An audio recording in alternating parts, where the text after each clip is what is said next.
Bonsoir ou bonjour, c'est Pascal Trefingui, j'espère que vous allez bien. Bienvenue pour cette matinale de Rio de Janeiro qui est enregistrée de nuit. Je vais vous expliquer pourquoi.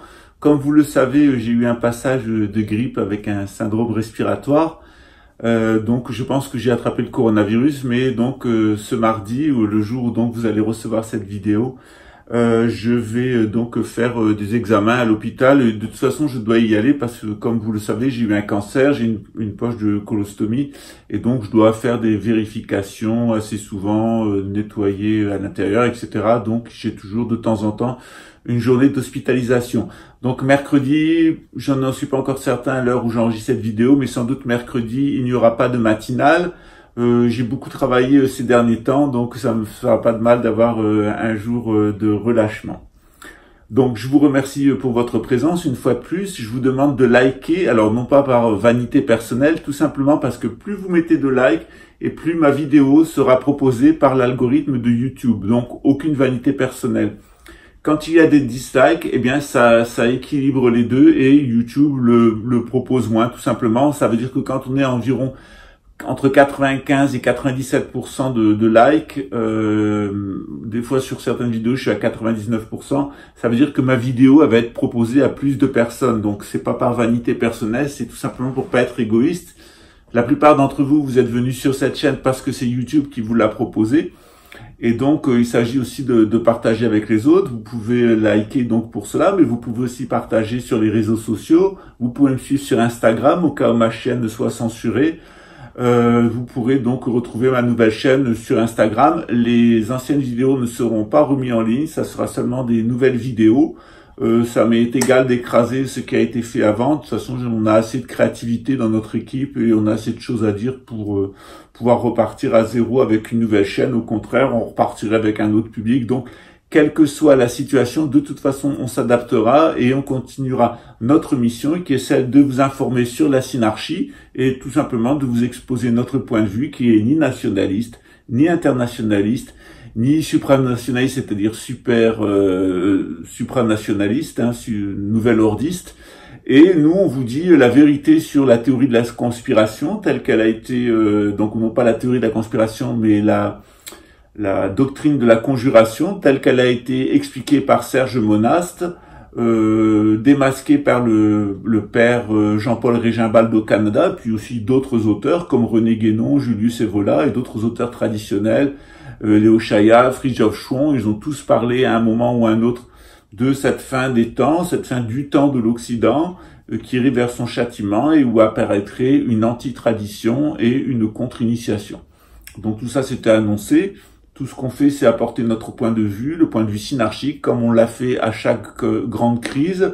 On l'a fait en 1870, on l'a fait avant la guerre de 14, on l'a fait avant la guerre de 39 auprès du maréchal Pétain. Et je le fais, moi, à mon tour, maintenant, avant ce qui nous attend dans les mois, dans les semaines, les mois et les années à venir, parce qu'il me semble important de laisser une opportunité au peuple français à chaque fois de savoir dans quelle direction il veut véritablement aller et ensuite, puisqu'il a été prévenu, d'assumer les conséquences de son aveuglement et de ses choix.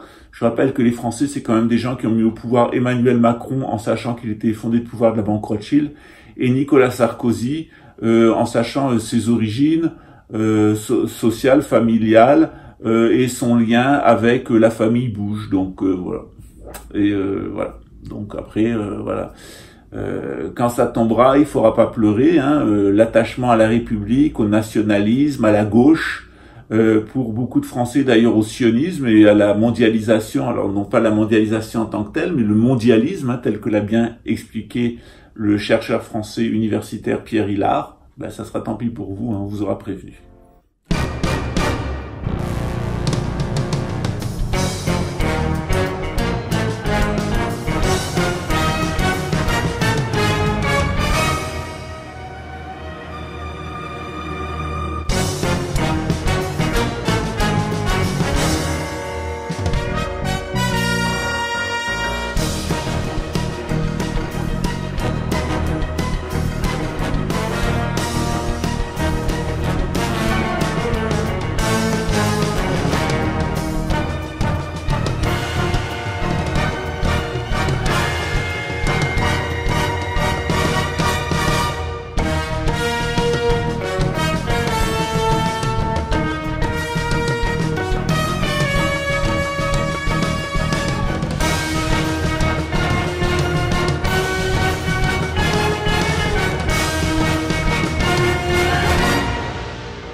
Donc aujourd'hui, je vais vous parler de quelqu'un avec qui vous voyez qu'il y a un petit différent. Donc Stéphane Blais, il souhaiterait que je m'excuse parce que j'ai dit qu'il était un imbécile utile. Alors imbécile, ça veut dire aveugle, hein, c'est-à-dire qu'on a quelqu'un qu'on a aveuglé pour en faire quelqu'un d'utile. Et c'est effectivement ce que je pense ce qui lui est arrivé. Il le dit lui-même. Il a été aveuglé par des amis maçons. Il est rentré dans la franc-maçonnerie et puis lorsqu'il a découvert ce que c'était, il a eu un choc et s'il n'adhère pas à la théorie de la conspiration avec les Illuminati, il pense que les Bnei Brit, c'est ce qu'il dit d'ailleurs dans le dernier chapitre de son livre, c'est que les Bnei Brit sont véritablement des Juifs qui seraient à la tête du nouvel ordre mondial et qui ne seraient pas les Illuminati. Alors c'est une méconnaissance totale du travail que nous on a fait, que l'école canadienne a fait maintenant depuis près de 50 ans, le travail que nous, les milieux traditionnels, on a fait depuis 100 ans avec René Guénon, pour d'une part ne pas tomber dans l'antisémitisme et dévoiler les dessous de l'antisémitisme, ne pas tomber non plus dans l'antimaçonnisme en rappelant ce qu'est la franc-maçonnerie, et que certainement le grand défaut de la franc-maçonnerie actuellement, c'est d'être au service de la République française et d'être au service donc de la couronne britannique et sa soi-disant mission anglo-saxonne et son ambition de contrôler le monde and destroy the human race. Or their wicked intention, dit Bob Marley, toutes leurs intentions perverses de détruire la race humaine. Alors, on va parler de Stéphane Blais maintenant. J'ai eu une conversation assez intéressante ce week-end, malgré ma grippe, avec un scientifique brésilien qui est spécialiste donc en évolution de l'être humain. Alors, ce qui est très curieux, c'est que c'est quelqu'un qui enseigne à l'université, mais qui n'est absolument pas darwinien. Il pense que le darwinisme s'applique pour des micro-évolutions, mais pas pour un schéma général. Hein. On a discuté, par exemple, de la microtechnicité, c'est-à-dire qu'il y a des organismes qui sont très très petits, mais ils sont d'une telle technicité que ça contredit la théorie de l'évolution. Bon, je vous renvoie à des études qui ont été faites. Il y a beaucoup de vidéos sur YouTube qui parlent du darwinisme et qui l'invalident. J'essaierai de vous trouver un lien intéressant et de vous le mettre dessus. Donc, ce que me disait ce chercheur m'a intéressé parce qu'en fait, je l'avais contacté tout simplement parce que depuis plusieurs années, je me suis intéressé donc aux lobes temporaux et à la plasticité neurologique des lobes temporaux. Donc, ce qui nous permet d'avoir de l'empathie, ce qui nous permet de nous adapter à une situation, d'avoir de l'empathie pour les autres, de la générosité, d'exprimer notre bonté, etc. et de souffrir quand les autres souffrent. Ça s'appelle la compassion, souffrir avec les autres. Il semble que ce soit un mécanisme qui soit lié aux lobes temporaux. Et je me suis toujours demandé pourquoi ces gens du nouvel ordre mondial n'avaient véritablement aucune empathie pour les êtres humains, pourquoi les gens qu'on voyait dans l'armée, dans la police, pouvaient matraquer et taper des manifestants, tirer sur des personnes, les tuer. Qu'est-ce qui fait qu'est-ce qui engendre ce mécanisme? Alors, il y a quelques années, j'avais lu un roman qui est devenu finalement un livre qui s'appelle en français « Les chèvres du Pentagone » et qui est assez marrant, en fait, qui raconte l'histoire d'une aventure spirituelle tentée au sein de l'armée américaine qui voulait développer des gens ayant des capacités psy et les utiliser donc dans la guerre pour démoraliser l'armée en face, c'est-à-dire d'avoir une armée, d'avoir des soldats qui soient tellement évolués spirituellement, qui développent de l'amour, que les personnes qu'ils ont en face d'eux ne pouvaient plus nourrir d'agressivité envers les États-Unis. Alors quand on connaît le contexte, ça fait un peu marrer, mais il n'est pas du tout étonnant que les services secrets et l'armée américaine... Alors, selon ce chercheur, qui hélas n'a pas étudié sur la question, parce qu'évidemment dans les milieux scientifiques, ça serait un petit peu sulfureux, ça paraîtrait un peu racialiste. Ce qu'il m'a indiqué, en fait, c'est une intuition que j'avais eue, dont j'avais déjà parlé avec des chercheurs en neurosciences. J'ai interrogé Idriss Aberkan sur ce sujet-là, mais il est sans doute trop occupé pour avoir à me répondre, et j'aimerais bien avoir l'opportunité d'en discuter avec lui. En fait, il m'a rappelé que, en fait, les êtres humains, on avait de l'ADN des Néandertaliens. Donc, ça varie selon les êtres humains. Donc, il y a des êtres humains qui ont plus ou moins de l'ADN de Néandertaliens.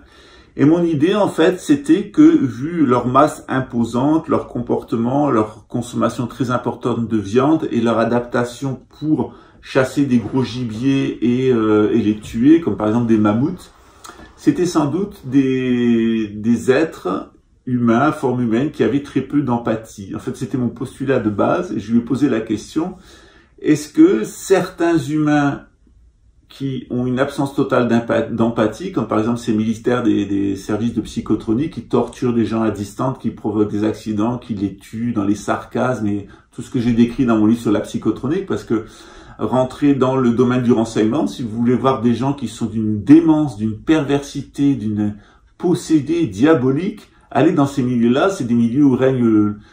Quand vous rentrez là, vous abandonnez la vérité, c'est-à-dire c'est des milieux où il n'y a pas de vérité, tout n'est que mensonge, manipulation, contre-manipulation, il y a des meurtres, il y a des vols, du trafic de drogue, vaut mieux travailler pour Al Capone que pour travailler pour un service de renseignement occidental. Et c'est sans doute la même chose dans tous les services de renseignement du monde, d'ailleurs, puisque c'est ce qu'on appelle la synagogue de Satan, hein, et dans l'islam on dit la bête qui écoute, celle de la bête qui sera au service de l'antéchrist. Donc mon postulat de base, c'était que peut-être les personnes qui avaient beaucoup d'ADN de néandertaliens, ça pouvait être des gens qui avaient aucune empathie. Et qu'en fait, quand on trouvait ces policiers violents qui tapent sur la gueule des manifestants, ou les gens qui torturent à distance avec des micro-ondes dans la psychotronie, ou le suggestion provoque des accidents, ou ces pédophiles, enfin plutôt ces pédocriminels, tous ces satanistes, les gens qui font de la sorcellerie, les gens qui sont cannibales, puisque le néandertalien était cannibale, eh bien, est-ce que ces gens, par exemple, ça pourrait pas être des gens qui auraient plus d'ADN de néandertalien que les autres? Alors évidemment, ce genre de rapport entre la capacité violente, hein, notamment ce qu'on appelle le gène du combattant et la quantité d'ADN qui serait issue des néandertaliens, c'est une expérience qui n'a jamais été tentée, mais pour moi, ça reste une explication sur cette histoire de Gog et Magog. Donc dans le Coran et dans la Bible, on nous dit qu'il y a un peuple spécial qui viendra de l'autre côté du Caucase, qui n'aura pas de cœur, qui n'aura pas d'empathie, et qui provoquera une grande guerre à la fin des temps, la guerre d'Armageddon, où toutes les armées du monde s'affronteront sur la question de l'État d'Israël, et provoquera l'anéantissement des 2/3 de l'humanité. Donc ça, c'est ce qui est prophétisé, c'est pas forcément ce qui va se passer, c'est une mise en garde si nous prenons pas les bonnes décisions. Or, mon idée, c'était que peut-être ce défaut dans le cœur qu'ils ont venait justement de leur gène de néandertalien. Donc ça, c'est sans doute une piste à creuser que je voulais partager avec vous aujourd'hui. Donc maintenant, on va revenir au livre de Stéphane Blais, si vous le voulez bien, qui s'appelle Franc-maçonnerie, l'effroyable vérité de Stéphane Blais, avec un œil maçonnique, l'œil qui voit tout, un damier de loge. Donc les sols des loges, c'est du carrelage noir et blanc qui représente l'alternance des contraires, le bien et le mal, le jour et la nuit, le féminin et le masculin, et ainsi de suite. Alors, ce livre, d'abord, la couverture, elle est un petit peu indécente, elle est dans un bleu obscur. La jaquette de l'autre côté, c'est écrit tout petit et c'est difficilement lisible. Donc, il semble qu'il n'y ait pas beaucoup d'efforts qui aient été faits pour, du côté de la société d'édition d'Alain Soral, pour faire vraiment du bon travail. Alors, comme beaucoup de maçons, moi, je m'attendais à avoir des choses intéressantes dans le raisonnement de Stéphane Blais, qui dit être allé jusqu'au 30e degré, du rite écossais ancien et accepté, ou ancien et rectifié plutôt. C'est un livre qui m'a assez étonné. D'abord, il fait que 120 pages, il y a beaucoup, c'est très délayé, il y a des coquilles. Bon, moi, ça arrive, hein, j'en ai pas mal dans mes livres. C'est quelquefois difficile d'ailleurs avec Amazon d'avoir des produits bien finis, parce que au moment où on fait la transcription du fichier PDF au fichier Amazon, il faut être très vigilant parce qu'il y a des coquilles qui apparaissent ou les numéros de page sautent. Moi, c'est souvent le cas dans mes livres. J'ai eu beaucoup de retours parce que c'est ce que fait le travail qu'a fait Amazon n'est pas parfait. Il y a j'ai eu des livres qui sont arrivés imprimés tout petits, et je pense que c'est arrivé à un certain nombre d'entre vous. Donc renvoyez-les, faites-vous rembourser, demandez à Amazon de vous envoyer un nouvel exemplaire. Normalement, vous avez payé pour avoir un service, et moi aussi d'ailleurs, puisque je paye aussi, hein, pour que vous puissiez recevoir ce service. Et je trouve que c'est la moindre des choses. En tout cas, merci à Amazon, parce que moi, je me suis fait virer de toutes les sociétés maisons d'édition. Personne ne me voulait. Deux éditeurs que j'ai eus m'ont volé successivement, m'ont jamais payé mes droits et sont partis avec la caisse. En me disant d'ailleurs qu'ils avaient été menacés par le service de renseignement français et pour le faire, que j'avais qu'à les foutre au tribunal, ce que j'ai fait et ce qui n'a évidemment, je me suis lassé parce que ça n'en valait pas la peine. Voilà, donc des voleurs et avec toujours la même bande de bandits, donc ces bandits, ces fripouilles, ces crapules que la République recrute comme hommes de main depuis 1789. Et d'ailleurs, je vais vous faire une vidéo sur l'histoire de la police française, de son type de recrutement, de l'histoire de cette maison et de ses pratiques, et vous allez voir, c'est à dégueuler. C'est absolument à dégueuler, c'est une maison, la police nationale de France, c'est une maison, quand vous connaissez son histoire, vous n'y entrez pas, ou c'est que vous êtes le pire des salopards, tout est à vomir. Voilà. Alors on parlera aussi des exploits de l'armée, mais ça sera une autre fois. Alors, pour le livre de Stéphane Blé, une petite déception, oui, sur la façon dont le livre a été produit par Contre-Culture, donc la société d'Alain Soral. Alors c'est quand même curieux d'appeler une société Contre-Culture avec 2 K, ce qui fait caca, voilà. Donc ce que nous propose visiblement Alain Soral, c'est de la merde, et il semble que ce livre-là ne fasse pas exception. Donc moi c'est un livre que je conseille de lire pour les gens qui veulent comprendre ce que c'est que l'antimaçonnisme. Alors, ce qui m'a beaucoup étonné, c'est qu'un tel livre vienne de Stéphane Blé, que j'aime bien comme pianiste. C'est quelqu'un qui a une œuvre qui est assez remarquable. J'aimais bien son travail. On a souvent senti qu'il y avait une patte maçonnique derrière. C'était clair et net dans ses sources d'inspiration. Ce qui m'étonne un petit peu, c'est qu'il a été pendant très longtemps l'ami intime de Pierre Berger, donc l'ancien mari de Yves Saint-Laurent. Très proche des milieux homosexuels et il est très bien connu favorablement dans les milieux juifs, notamment comme étant un intime de Jean-François Kahn. Donc on s'étonne un peu chez lui de cette volte-face, on se demande bien ce qu'il a piqué et surtout pourquoi il est allé se jeter dans les bras d'Alain Soral qui a ruiné la carrière de Dieudonné et qui a eu une influence désastreuse sur la dissidence française. Donc, je vais rappeler très brièvement le parcours d'Alain Soral. Donc, Alain Soral, c'est un homosexuel qui est l'amant, au moins pendant 5 ans, il va vivre dans son appartement pendant 10 ans d'un marchand d'art juif, juif complètement laïcisé, détalmudisé, déjudaïsé, donc un juif apostat, avec qui il fait des partous. Il nous raconte qu'il a des rapports sexuels avec un chien qui s'appelle Poupetto, qu'il a pris du LSD, donc tout ça il le dit dans ses vidéos, il le dit dans ses livres. Après avoir quitté, donc il a eu un peu de succès avec un livre qu'il a écrit donc avec son amant, ce qui lui a permis d'avoir un peu de revenus, de prendre son indépendance. Et puis il va tenter 2 romans où il raconte sa carrière de dragueur, donc comment il séduit des jeunes femmes entre 16 et même 14 ou 15 ans et on ne sait pas quel âge. Et il explique toutes ses stratégies de drague et comment il humilie ces femmes en les séduisant, en les baisant comme des chiennes, puis en les jetant, avec une certaine satisfaction à voir qu'il ne s'attache pas affectivement et que ces femmes sont détruites sur le plan émotionnel et transformées, pour le citer, en chiennes. Voilà. Donc il est passé des partous homosexuels avec son amant juif, déjudaïsé, à des rapports zoophiles avec Poupetto, pour ensuite être un prédateur sexuel qui s'attaque à des jeunes filles et des jeunes femmes. Donc, marxiste, avec plusieurs interventions à la télévision où il nous présentait du marxisme à l'époque où c'était plus à la mode, qui était encore à la... Donc, de le voir chez Coucou c'est nous de Christophe de Chavannes nous présenter un remake de sa version du marxisme. Franchement, des PD... qui vivent avec un juif proche d'SOS racisme, communiste, partouzeur, libertin dans le petit milieu microcosme putride de Paris, qui veulent passer à la télévision, des comme lui, il y en avait en veux-tu, en voilà.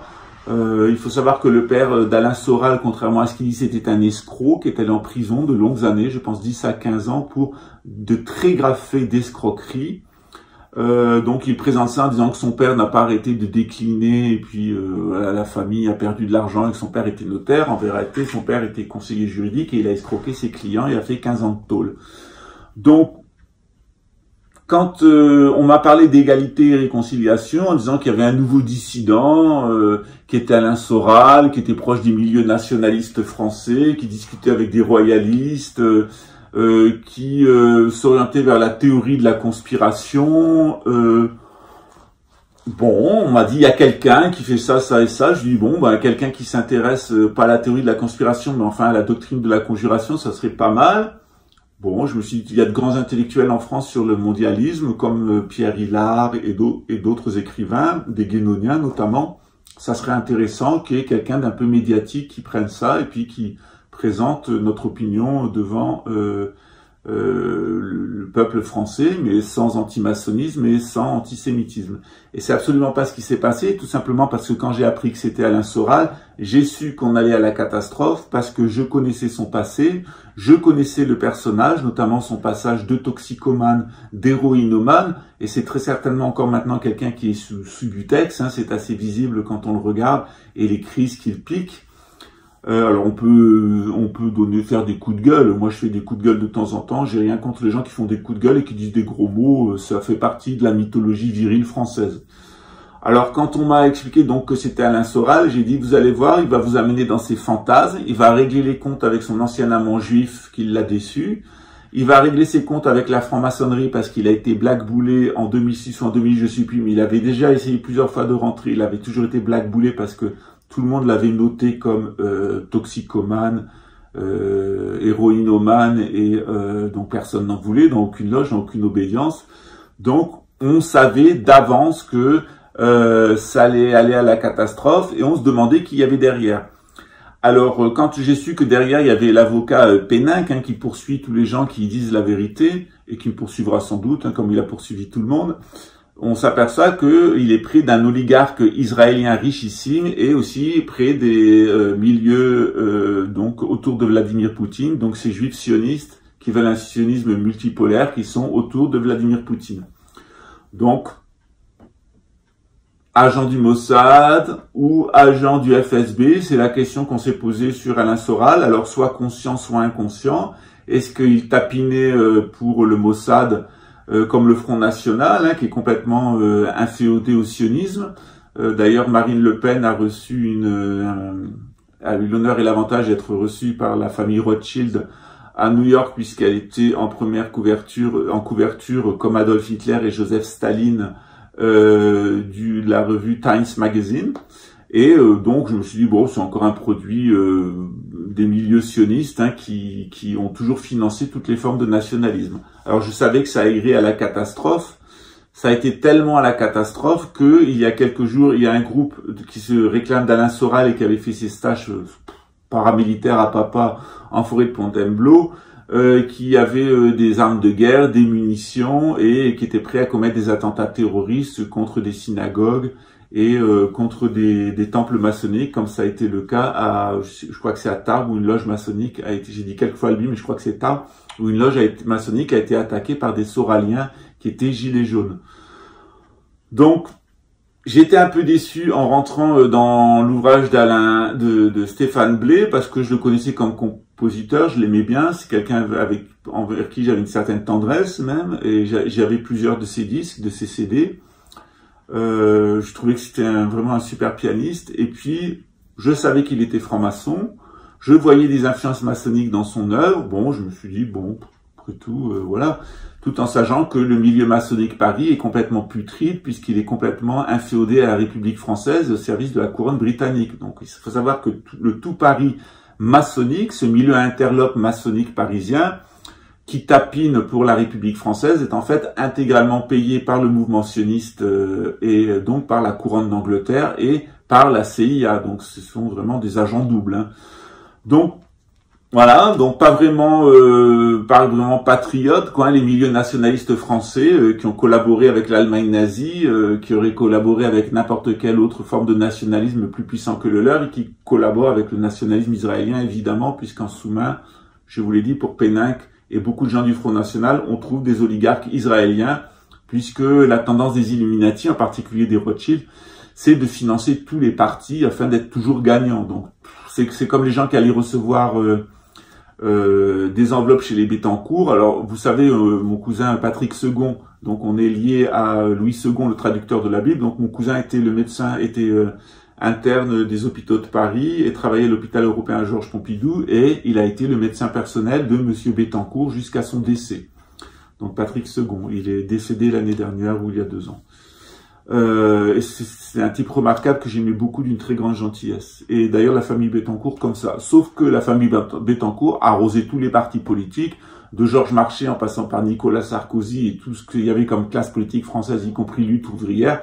Tout le monde passait chez les Bettencourt recevoir des enveloppes pour financer les campagnes électorales, avec la certitude que si n'importe qui était au pouvoir, ils allaient foutre la paix à L'Oréal, qu'il n'y aurait pas de contrôle fiscal, qu'il n'y aurait pas d'emmerdement et que le business continuerait malgré la pollution générée par certaines usines, que ce soit eux ou les concurrents, que voilà, la République, elle fonctionne comme ça. La République française, c'est l'institutionnalisation de la corruption.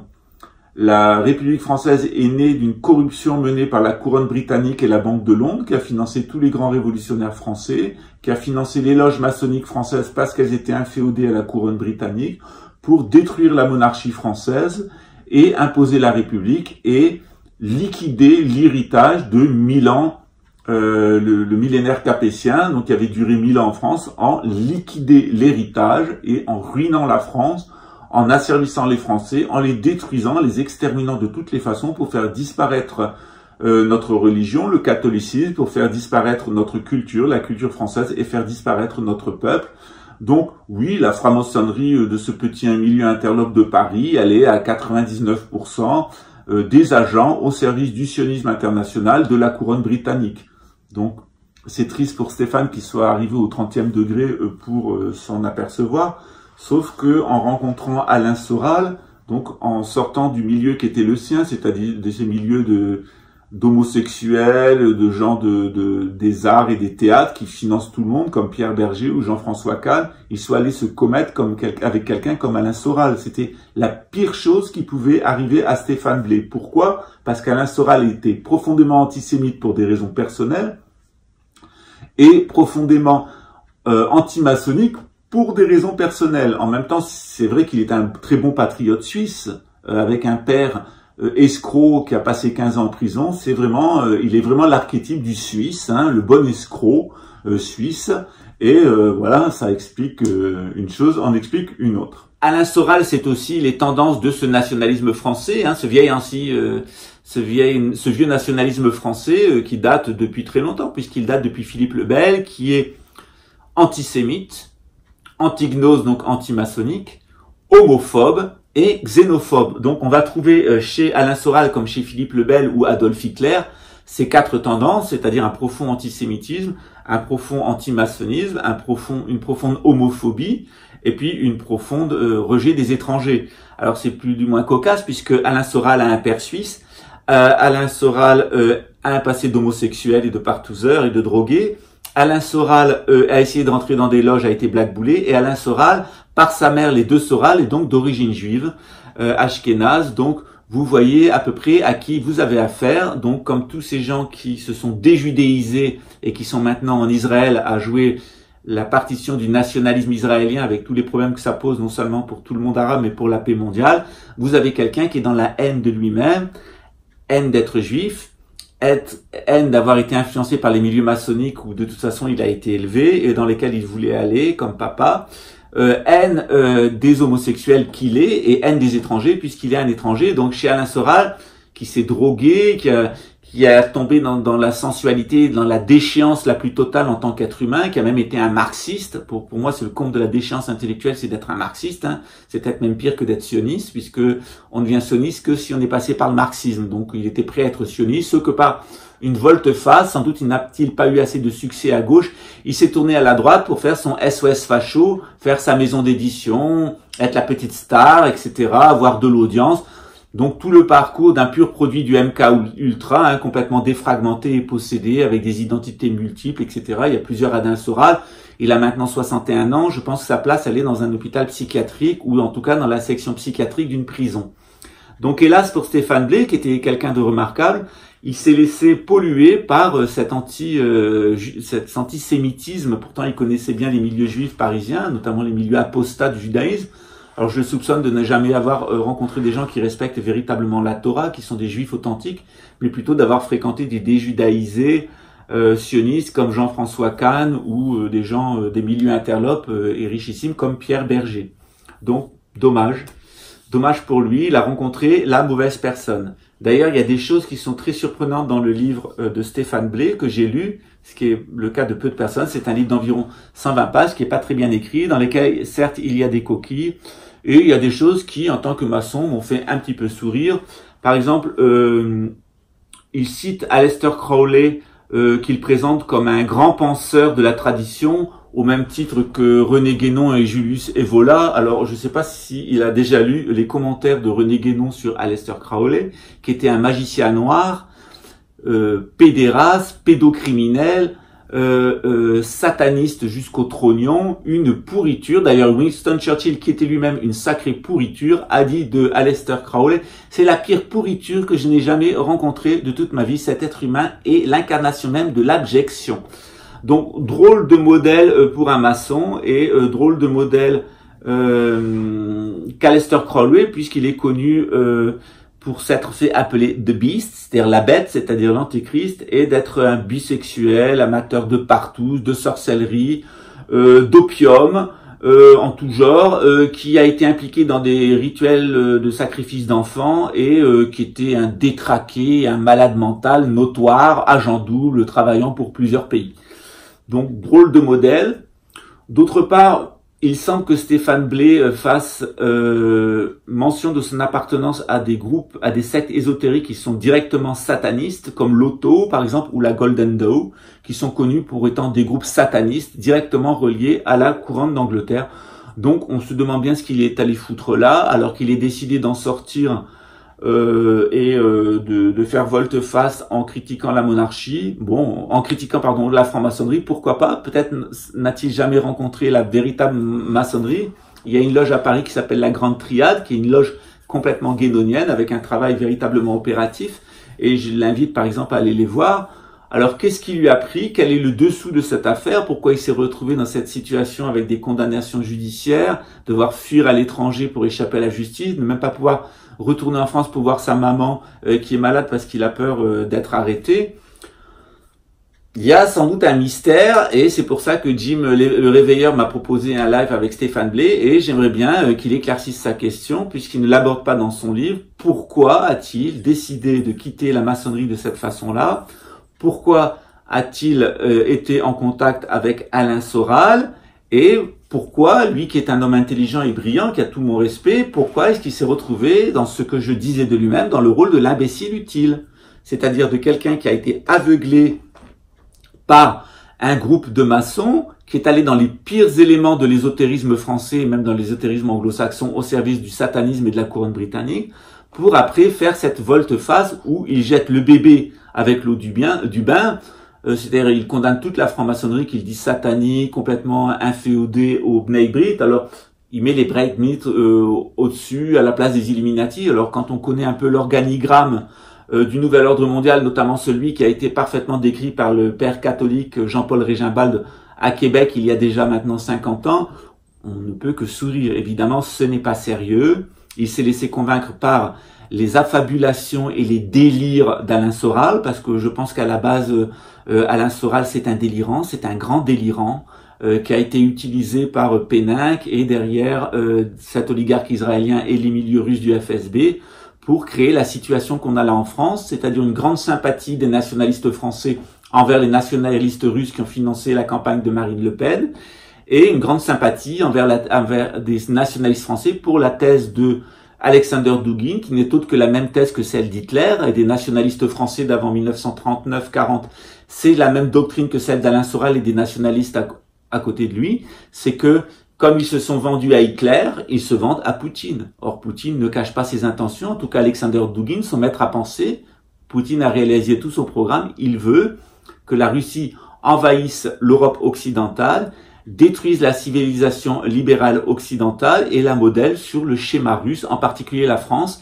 La société libérale française telle qu'elle s'est construite ne lui plaît pas Et l'objectif est clair de détruire le catholicisme en France, de le remplacer par la vision que Dugin a de l'orthodoxie et de détruire la culture libertaire française, tout simplement. Donc ce que nous promet Alain Soral et donc son ami Stéphane Blais et Jim Le Réveilleur qui est aussi dans ce groupe-là, c'est un remake d'Adolf Hitler. Je vous invite à voir la vidéo que j'ai faite sur Vladimir Poutine, c'est absolument accablant. Vladimir Poutine est un membre de la City of London, il est membre de la Banque de Londres, c'est un pur produit de l'élite, il est dans la loge Golden Eurasia, il suit l'agenda du nouvel ordre mondial et il est entouré de juifs sionistes qui l'assistent et de Dugin qui est un délirant qui nous sert un pseudo-ésotérisme russe et une espèce de mission des Russes d'envahir notre pays, de réduire à néant notre culture. Donc une fois de plus, on voit que les nationalistes français sont vendus à d'autres nationalistes. Alors il y a des nationalistes français qui sont vendus au sionisme israélien, il y a des nationalistes français qui sont vendus aux anglo-saxons, notamment aux Américains, puis il y a des nationalistes français qui sont vendus directement à la Russie. C'est le cas d'Alain Soral et des gens qu'il a entraîné dans sa déchéance, parce que le soralisme, c'est une déchéance totale intellectuelle, c'est une incroyable humiliation pour le travail qui ont été fait pour les gens qui ont parlé de la conjuration bancaire, pour le père Régimbal, pour Serge Monas, qui tous les deux en sont morts, ont été assassinés, pour Pierre Hillard, pour d'autres grands intellectuels français, pour des historiens français, des gens qui se sont sincères en province, qui se sont laissés séduire par égalité et réconciliation parce qu'ils n'étaient pas parisiens et qu'ils ne savaient pas qui était Alain Soral. C'est-à-dire, il faut bien le dire, une petite crapule. Donc, dont la place est dans un hôpital psychiatrique ou en tout cas dans la section psychiatrie d'une prison. Donc moi je suis très déçu de Stéphane Blais. Je suis triste pour lui qu'il soit dans la situation où il est financière, d'exode, d'exil dans un autre pays. Je sais qu'il aime bien la Turquie, qu'il est heureux, qu'il y a renoué des attaches, mais je suis quand même triste pour lui parce que je pense qu'il aurait pu mieux diriger sa carrière, et en tout cas se retirer de la franc-maçonnerie de façon plus élégante.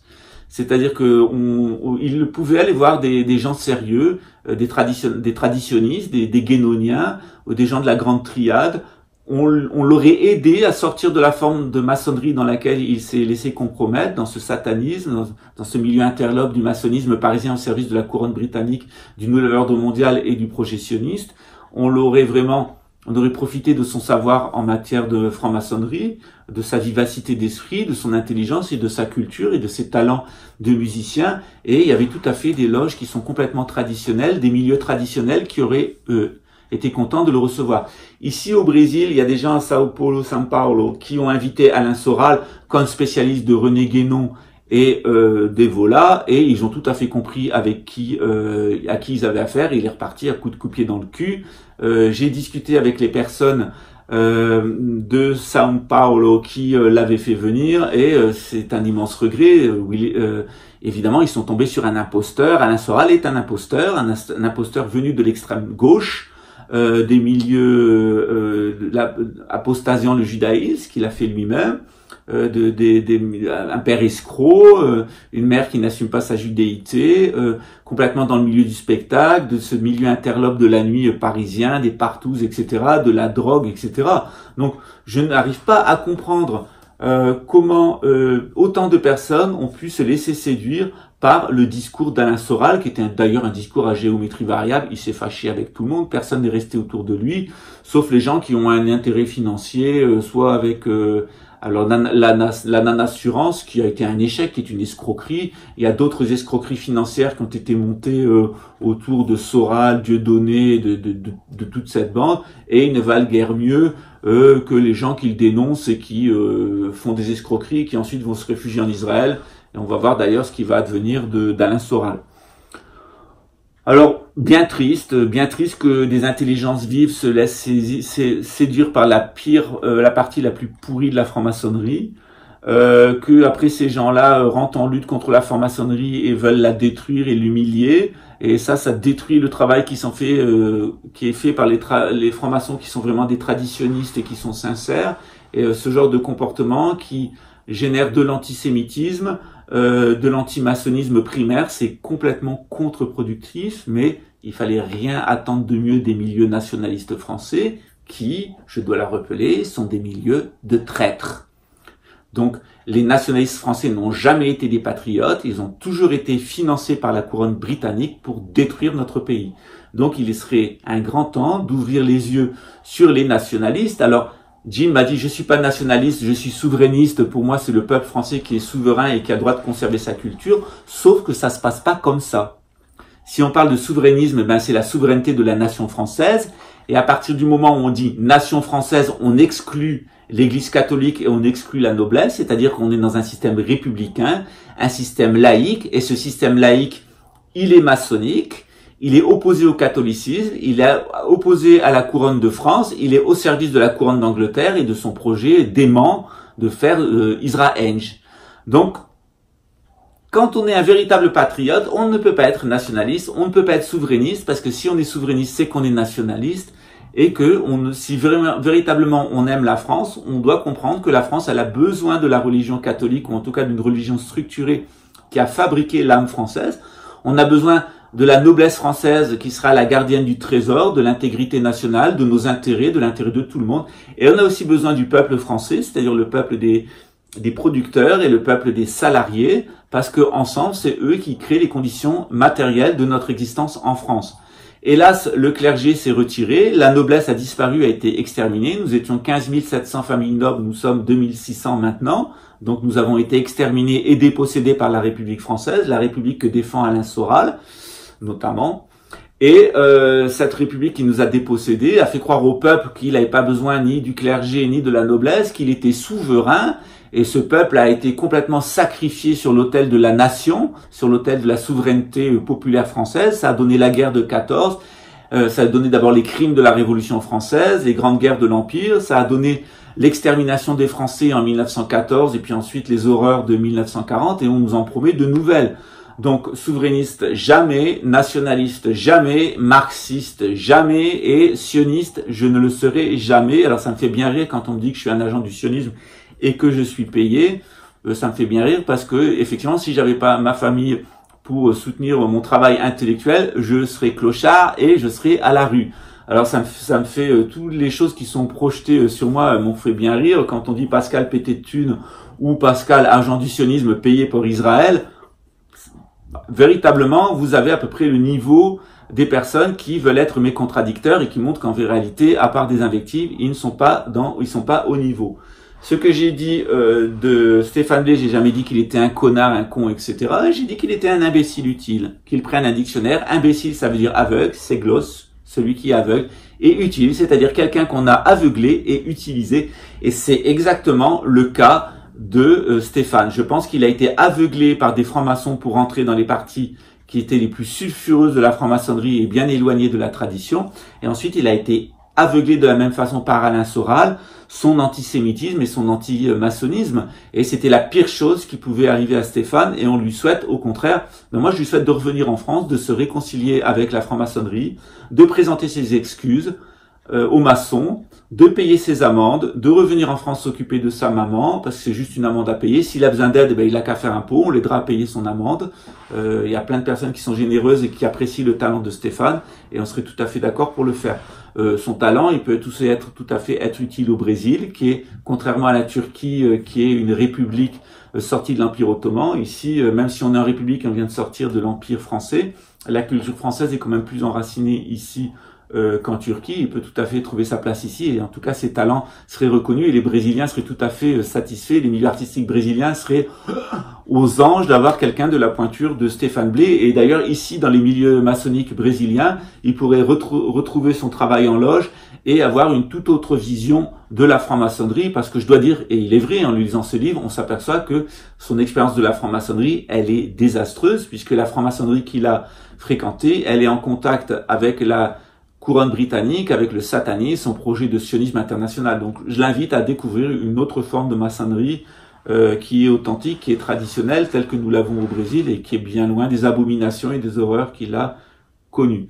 Donc, vous voyez comment le nationalisme, avec son antisémitisme et son antimaçonnisme primaire, est en réalité au service de puissances étrangères et fait tout à fait le lit de la République française, cette République qui nous a été imposée par la couronne britannique pour notre asservissement, l'asservissement de la France, la destruction de son clergé, la destruction de sa noblesse. Ça a été fait, hein, ils ont détruit le clergé français, ils ont détruit la noblesse française, ils ont détruit les producteurs français pour imposer ces industries. Il ne reste plus que les salariés, les serviles, et leur objectif est maintenant de détruire et d'humilier la France, jusqu'en humiliant ses salariés au plus profond et jusque dans les derniers vestiges de la culture française. Donc, les gens qui s'étaient réjouis que le clergé, la France était laïque parce que le clergé avait été éliminé, les gens qui se sont réjouis que la noblesse avait disparu parce que la France était une république, eh bien, les gens qui s'étaient réjouis de voir les petits patrons disparaître et de voir ces grandes multinationales s'installer et leur donner tant d'avantages, eh bien, maintenant, c'est votre tour. Les gens qui nous ont exterminé notre clergé, qui nous ont exterminé nous et qui ont exterminé les petits patrons français, eh bien, et maintenant, ils vont s'occuper de vous et vous allez voir comme c'est agréable. Chacun son tour. Vous êtes réjouis. Eh bien, maintenant, c'est votre tour et bien fait pour votre gueule. Parce qu'on l'attend toujours, votre soutien. Voilà.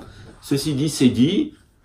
Il y a sans doute les 2/3 des Français qui vont passer à la trappe dans les années à venir. Eh bien, on reviendra ensuite si le pays est encore habitable et puis on reconstruira ce qu'on avait fait il y a plus de 1000 ans avec Hugues Capet. On reprendra ce miracle de la France des cathédrales, de la France fille aînée de l'Église, parce qu'avec le grand monarque, rien n'est perdu et ceci reviendra en France. Les lys refleuriront, même s'ils ont été foulés aux pieds par les lèche-culs et les susbites de la couronne britannique, hein, eh bien, vous inquiétez pas, les lys refleuriront parce que ces lys-là, ils sont éternels.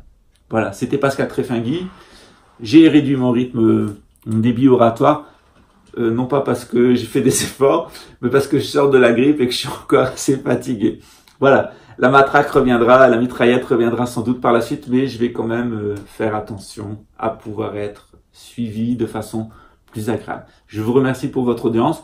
N'oubliez pas de mettre des likes, c'est important pour que d'autres personnes puissent profiter des vidéos. N'oubliez pas de vérifier si vous êtes toujours bien inscrit parce que quelquefois YouTube vous désinscrit. Et surtout, ne vous faites pas aux vidéos. Par exemple, il y a des vidéos qui s'affichent à 16 000, 29 000, mais lorsque moi je regarde sur l'analyse de ma vidéo, je vois qu'elles sont à 29 000 ou 30 000. Il y a toujours du temps pour YouTube pour que ça s'affiche sous les vidéos.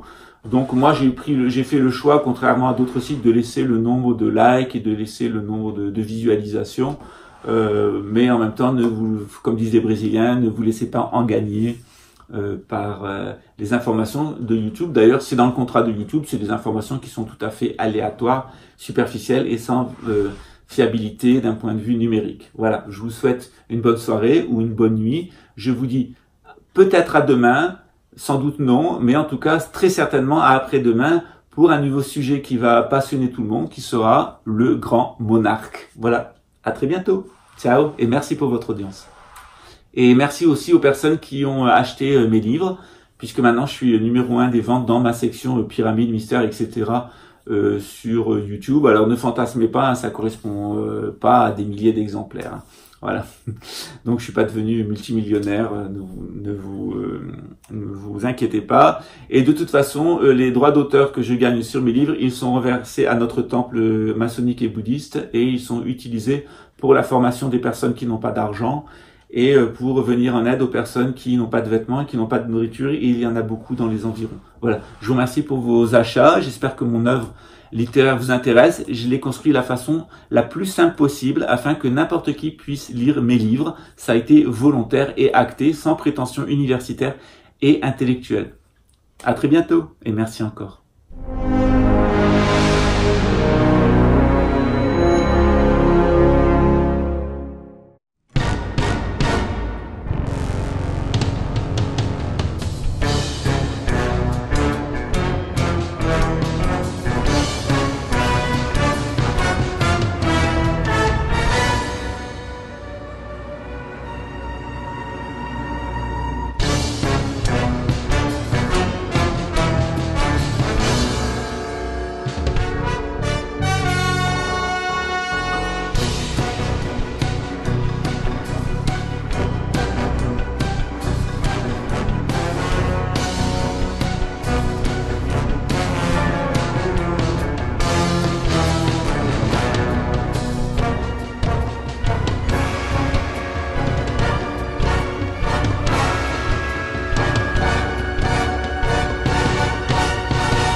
m'aide à dormir.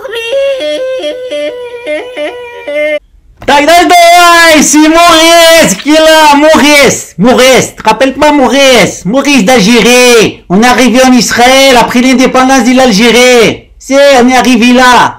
L'agent du Mossad, c'est moi. Je suis aujourd'hui fait l'enquête.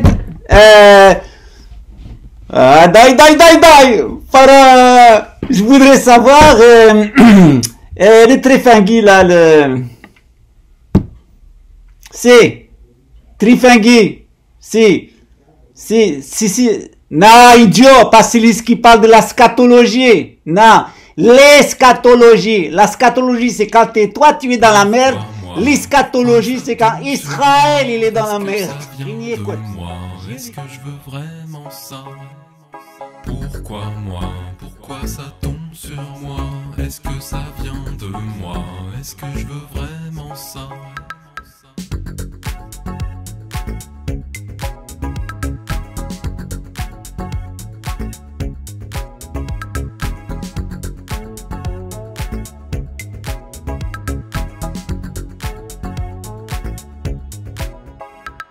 Qui fait de toi cette triste marionnette? Qui cherche l'amour aux quatre coins de la planète?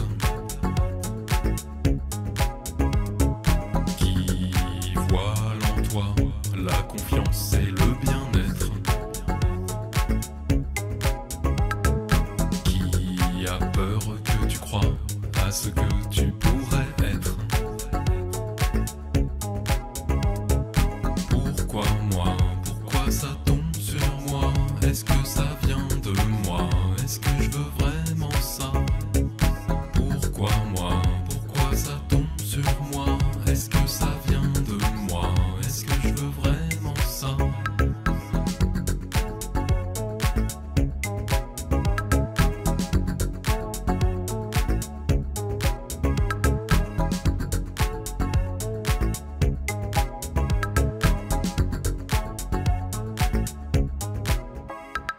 Qui crie de joie sous cette baïonnette? Qui ressent que la vie n'est pas que le travail et la fête? Victimes, coupables ne sont que des faux concepts. Tu souris déjà à l'idée d'être le maître. Pourquoi moi? Pourquoi ça tombe sur moi? Est-ce que ça vient de moi? Est-ce que je veux vraiment ça?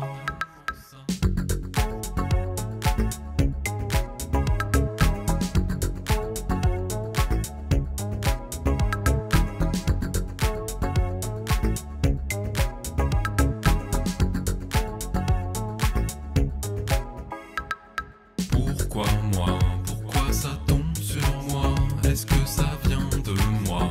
Est-ce que je veux vraiment ça? Pourquoi moi? Pourquoi ça tombe sur moi? Est-ce que ça vient de moi?